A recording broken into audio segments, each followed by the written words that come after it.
Welcome, guys. I hope you guys like my trailer. That was my game codename FGame. I am Jill Patel, and for this presentation, I will talk about some of the key features and how I worked on it and programmed it. So let me talk about the game itself, the codename FGame. It is a third-person cover shooter with a lot of cool features such as multiple levels, uh, bullet time, and a really cool AI. But before that, let us play through the one of the first levels of the game, and then we'll talk about the feature presentations.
So that was the gameplay, and now we will go through some of the features.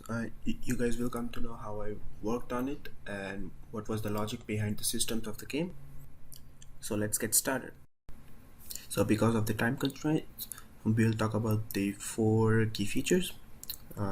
First one is the player animations, the cover system, a cover AI, and cinematics overview. So let's get started. Hello, so first let's talk about the animation. So let me hit play. So here what you're seeing is the player with like the default animation, the idle. Right now it's cycling through multiple idle animations I should say. So right now you're seeing it's just checking the gun, and then it's standing and watching outside. So right now it's cycling between different animation. It just selects random idle animation to cycle through, and of course the movements they forward back, and it's all using the blend shapes. So to feel player more grounded, the animation system is using the blend shape. So we'll talk about that in a moment. So first let's go ahead and talk about the IK. So the IK I have implemented is the leg IK. What it does is that it uses the raycasting to calculate the distance from both the foot, and then it adjusts the location of the root, which is in this case the capsule, which you're looking a little bit downward, and it moves the effective location to the point where the hit location is. So right now you are seeing the result on the right. So before the leg was here up there because it's colliding over here on the slope, and the capsule cannot move because it's a collider. But using IK we can have like very procedural animation, so the legs looks more grounded, like it's touching on the ground, no matter what the slope is, no matter what the surface is, each and every time. So here as you can see, let me go over on any uneven surface, for example the slope over here. So as you can see, the legs, the foot rotation is exactly as a normal point of the impact surface below. So as you can see the yellow surface here, and it also works on steps. So as you can see from here, the steps, one leg is up and one leg is down on the step below. So that is achieved using the leg IK. So it uses a ray casting from each foot. So here I'm showing you how it works in engine in the program. So I'm using the blueprint system for everything. So I'm turning on the debug function for you so you can see. So as you can see, it's pointing some of the points, but these points have location of each foot bone, and the point we are hitting is actually the red dot beneath it. So if it's hitting we can get the couple of information from it. So depending on the slope of the surface, as you can see, it's hitting on the surface, so you can get a couple of information. Some of the information are like the impact points, the start, and etc. You can use that impact point to feed into a function, and the vectors, we can calculate the distance of the ray and also the rotation. So we're using this for our each foot, so this one is for left foot, and the impact point, we're just converting from vector 3 to a quaternion, a 3-degree quaternion XYZ, and we're feeding it to our animation system. So here the IK function, the animation system, as you can see on the screen, it's for one for the left foot, one for the right foot, that's for the rotation, and it is blended in with the other animation. For example, it's walking, whether it's walking slowly, whether it's shooting, whatever animation will be, the foot IK is taken care of.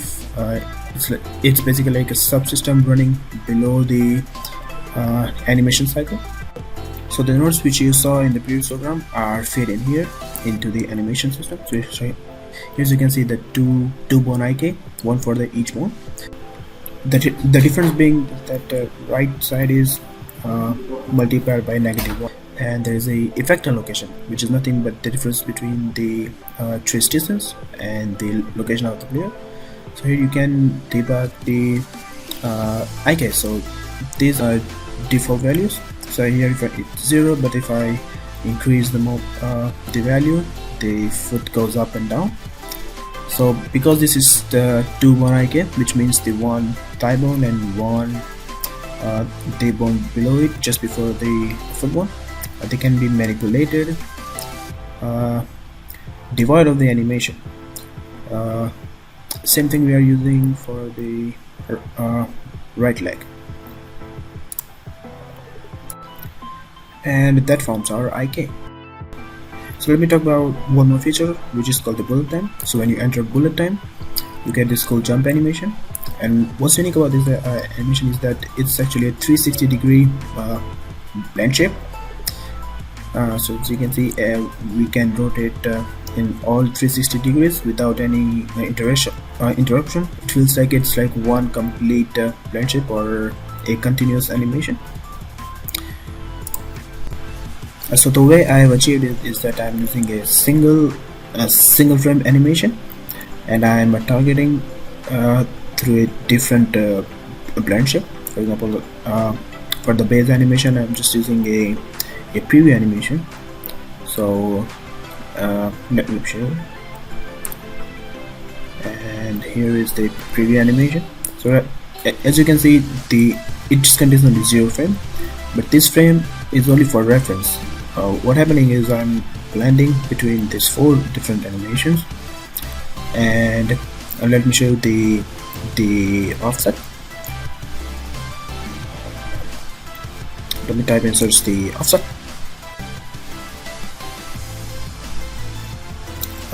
BT offset. As you can see here, I'm using 5 different animations, and from each end to end it rotates between 180 and it snaps to -180. So it actually a 360-degree animation, but in real time you cannot tell when it's changing the stance, because it's 1D and the axis values are 180. So here you can see the yaw 180, and the first yaw is -180. So each time the blend shape gets finished, it just gets multiplied by -1, and you're good to go again. See, 360 degrees. Yeah. Okay, let's move on to number 2, which is the cover system. So here I will cover the cover system, its animations, and the logic behind it. So let's play a little demo. This all the objects are just seeing is the half height and full height. So here's the half height object, and you can take cover, and you can see a little snap of the camera as it cycles through the animation. And let's try here. And because it's a dynamic cover system, it knows when to take cover and when to take this high cover. So as you can see, the back object is full height, so it changes the animation stance to full height, and right now it's in the default. So let's discuss how it works. So let's go into how it works. There, let me open the function. So the above part, as you can see, is only a recurring function. I am using that for all the points. Just for the convenience, let me just turn on the debug line for one frame. Compile, and let's test it out. So now you can clearly see I'm using a bunch of ray traces, which traces the object in front of you, which returns true if there is any object. So right now, as you can see, the dots on all the lines, which means the cover can be taken. And notice a little jitter movement. That's because it's constantly reacting and adjusting its rotation parallel to the player. And if I go to the full height, all the points gets me true, and depending which one is not getting hit, it limits the player movement. So for example, here leftmost line is not returning anything, so it limits the player movement towards the left, and so on and so forth for the right. Similarly, if the top three lines are getting hit, for example, let me just go on the right side. As you can see, one of the lines is getting hit, but if all lines get hit, it means it's in full body cover and can stand up. And if not, then go back to the default cover position, and of course you can shoot. So let's break down the cover system, shall we? For the cover system, it uses a number of animation, and it blends together seamlessly. So all the animations are controlled by some boolean, and it transfers from one state machine to another using a condition. That condition depends upon which point exactly is returning true and which is not. So just for the testing purposes, let me just divide the whole window into two. So on the right side you can see the active animations, and left side the game preview. So you can see in real time on the right side which current animation is playing, and depending on which hit point is returning true, which point is returning false, it blends between the animations.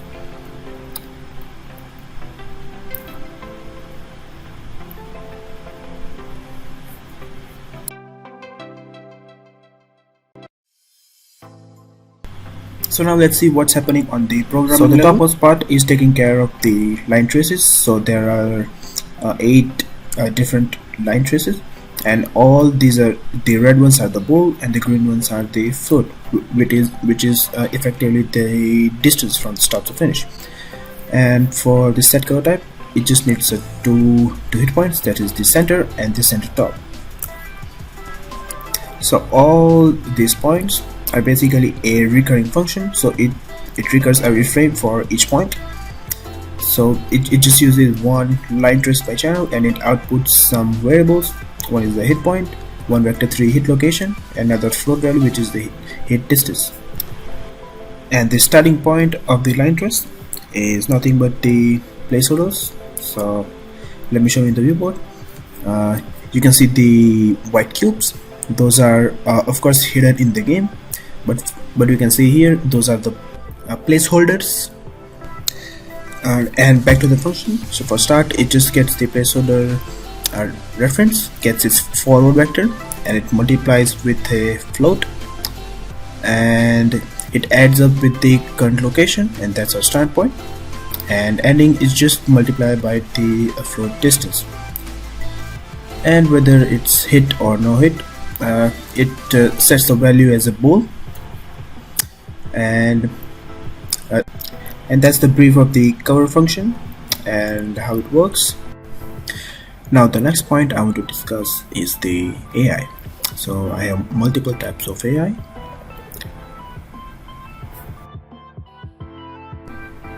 So the first one is really simple. It detects you, it shoots towards you, and if you shoot them and if the health is 0 or below 0, it dies. And the other type, we have the sniper AI. It's a stationary kind of AI. It just stand at one place like on a watchtower and keep sniping at us. And the most interesting one is the advanced AI. It takes cover behind the objects, blocking the player's line of sight, and it shoots. So here is me playing again. So you can observe the AI which is behind a wall, and right now he's taking cover, and every random seconds he'll get out of the cover, find a new cover point and move towards there, take cover, and then start shooting again.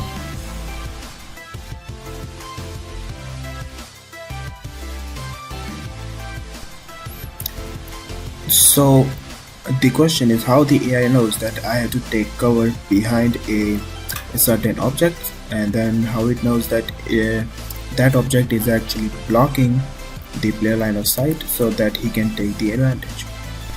So let me start by opening the AI advanced class. Now the class itself is very simple. It has a bunch of delegates for starting fire, stopping fire, and reloading, which basically stops the fire, plays the reload animation, and starts the fire again. And 3 functions: the set speed variable, check dead, it checks if it's dead, and rotate towards player, which keeps the orientation of the AI towards the player. And the most important thing that it's driven by AI controller. So right now we're using is the AI controller. So what it does is that it fires the base AI logic, and for that it uses the behavior trees of the Unreal Engine. It uses a cone trace instead of a regular line trace, so that it can simulate realistic eyesight, like in real life any human being will do. So depending on whether the cone traces the player or not, that means is it in range, is it in sight or not, it updates certain variables into the behavior tree. So let me open the behavior tree. So right now you're looking at the whole behavior logic behind the AI. So the first cloud you're saying is its idle pose, which means that it will find a random location, move towards it, and then it find again another random location and then move towards it. And this consists of simple tasks like finding a random navigation point in a radius, and then setting a variable to the blackboard, and then this blackboard is run in real time. So just for the context, what is the blackboard? Blackboard is a place where you define your variables, and as I mentioned earlier, the AI generates a point, the cover point behind an object blocking the line of sight. So let me show you how it what logic it uses to do so. So for that I'm using something called the EQS query, which means the environment query system, which basically returns some values while performing a different task inside the world. So here is the custom EQS query made by me. It generates a certain points, and it filters all the points depending on the distance. So let me go through the program. So first of all, I'm using a vector3 array. So first of all, it is clearing the array because it has the information from the previous frame, and we need the fresh one for the new frame, and we are looping it for 72 times. So for that, let me explain what we are going to do. So for that, let us assume this is our player. This is our player, and this is the enemy. And let's say somewhere here lies a mesh so that the AI can take the cover. So the AI AI knows where the player is, so keeping in that the position of the player, the AI generates the random these blue points in a circumference, and it uses the line trace to get the hit points, but instead of doing from player to the points, it actually does the inverse, that is the from points to the player, and it iterates through the each point, so on and so forth. So for that, after that, let us assume this piece of object is in the way of the line trace. So because we are doing the reverse line trace, which is from the point to the player, we actually get the impact or the hit points on other side of the object. So uh, to illustrate that, let me use a different color. So these uh, blue points are the generated points.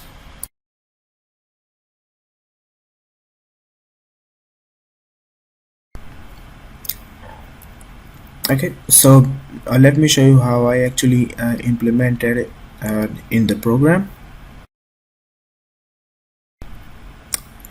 So as I was saying, we are looping the points. So here the index I put in is the 0 to 71 multiplied by 5, so which is 360 degrees.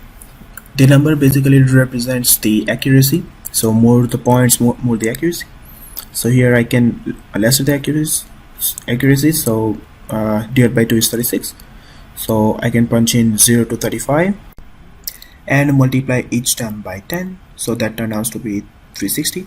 So as you can see the results, there are lesser number of radial points and there are lesser points generated on the objects, on the cover objects, as you can see. So for me 72 points works best. So regarding the performance too, so I kept 71, and after that uh, those numbers I'm converting it to the quaternion, and I'm making a rotator which basically rotates 1 unit at a time. So this is a player which the points are generated around the player, and it rotates around 1 unit at a time and multiplied by the variable or radius. So I know I can control the distance, and after that that is basically our starting point, and the ending point is nothing but the location of the player. Now because we are reverse line tracing, our player ends up as a ending point instead of the starting point. And after that we want our generated point to be on the nav mesh.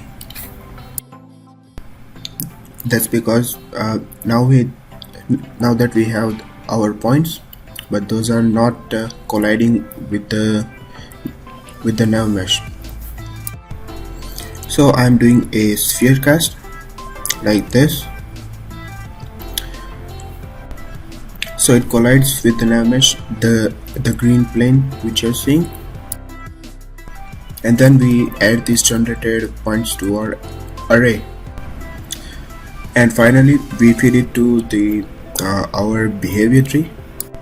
But before that we will do one more thing, because we have a lot of points, we want only one point to feed into the AI. So for that we are filtering out the point. So I'm filtering out the two things. One is the player visibility and the distance.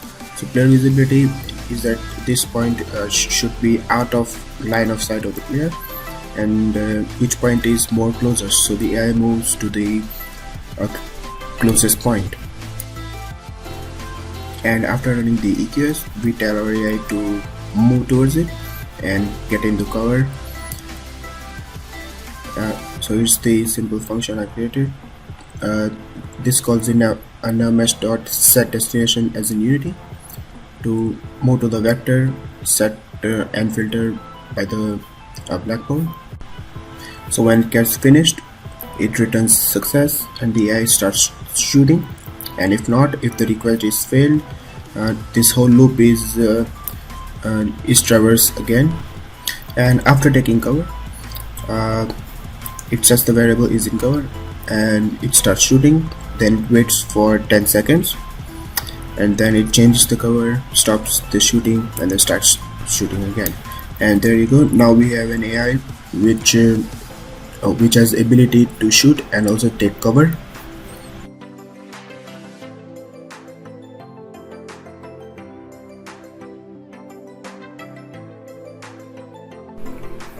Next up is the Cinematix. So I'm using the Unreal sequencer for the cinematic. So what is a sequencer? Sequencer is nothing but a self-contained assets, and whatever you put in, you can edit them later. You can edit them in a different level. So let me just open the one of the sequence of this film. This is the outro sequence.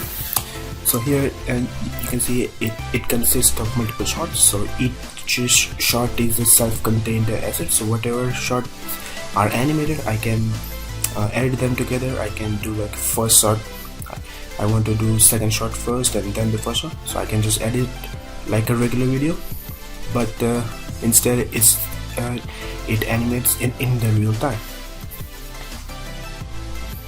And the final result can be seen on the right side of the viewport.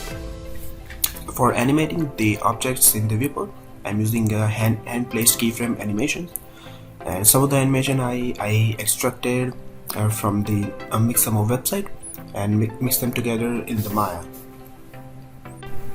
And what we have is this final result.